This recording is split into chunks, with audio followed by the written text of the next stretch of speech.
Hi everyone, in front of me I've got DOOGEE S40 and let me share with you how to enable automatic system updates on this device.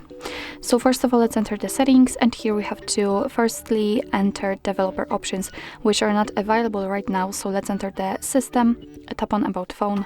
Here we have to scroll down to the very bottom and tap on build number a few times in order to open the developer mode. So let's get back, and as you can see above the about phone we've got the developer options, and here all we have to do actually is to simply scroll down a little bit to find the automatic system updates option, which is right now obviously turned off. So in order to turn it on, just tap on the switcher, and from this moment this option is active, so it means that your device will be allowed to apply updates when it will be restarted.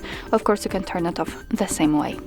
So actually this is it. This is how to allow automatic system updates in your DOOGEE S40. Thank you so much for watching. I hope that this video was helpful, and if it was, please hit the subscribe button and leave the thumbs up.